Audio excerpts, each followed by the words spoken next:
Over billing करने वाले discoms अफसरान के खिलाफ 3 साल की सज़ा का बिल मंजूर। विफाकी वज़ीर तवनाई अवैस अहमद खान लगारी की जानिब तो दसिया गया कि कौमी असैम्बली ने डिस्कोज ओवर बिलिंग से कानून साजी की मंजूरी दे दी है। वज़ीर तवनाई ने कहा है कि नैपरा एक्ट तरमीम तो एक और वादा पूरा कर दिखाया। इस शेख तो ओवर बिलिंग से गलत बिलिंग वाले अफसरान की पकड़ हो सकेगी। सरदार अवैस लगारी ने मजीद किया कि आइंदा FIA नहीं नैपरा ओवर बिलिंग से कार्रवाई करेगी। इस हवाले तो नैपरा के जराए ने दसिया है कि FIA की बिला वजह हरासमेंट तो बचने लई रूल्स तब्दील किए गए। FIA सिर्फ निशानदही करेगा तो अफसरान की गिरफ्तारी का मजाज नहीं होएगा।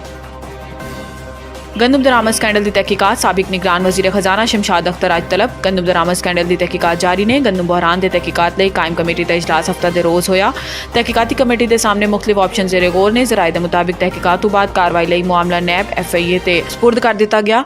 निगरान दौर के अफराद को तलब किए जाने का इम्कान है। निगरान वज़ीर आज़म के जराए का कहना है कि हाले तक तलबी का कोई बाकायदा नोटिस नहीं मिला। कमेटी 4 अरकान पर मुश्तमिल है तो वज़ीर आज़म शहबाज शरीफ ने कमेटी की हदायत की है कि 4 रोज़ तहकीकात करके रिपोर्ट पेश की जाए। जराए के मुताबिक निगरान वज़ीर आज़म ते वुसरा नूं तहकीकात के हवाले तो सवालनामा भी भेजा जा सकता है जिदे चैनल की तहकीकात के हवाले तो अपना मौकफ पेश कर सकते हैं।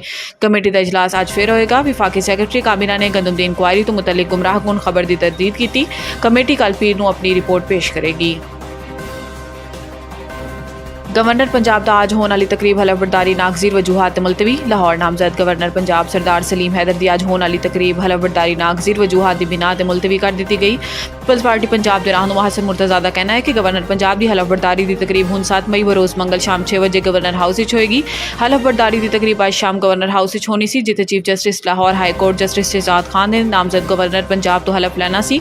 नामजद गवर्नर पंजाब सरदार सलीम हैदर का ताल्लुक पंजाब के जिला अटक तो है तो साबिक विफाकी वजीर रहे ने। इस तो इलावा पीपल्स पार्टी रावलपिंडी डिवीजन के सदर भी ने।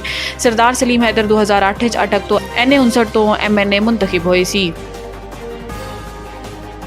एमल वली बिला मुकाबला ANP के मरकजी सदर मुंतखब। ANP की जनरल कौंसल का इजलास चीफ इलेक्शन कमिश्नर इफ्तार हुसैन की जेर निगरानी बादशाह खान मरकजी होया जिदे मुतफिका तौर पर एमल वली खान को मरकजी सदर ANP मुंतखब कर लिया गया। जराए के मुताबिक एमल वली के मुकाबले किसी और उम्मीदवार ने ANP की सदारत लिए कागजात जमा नहीं करवाए।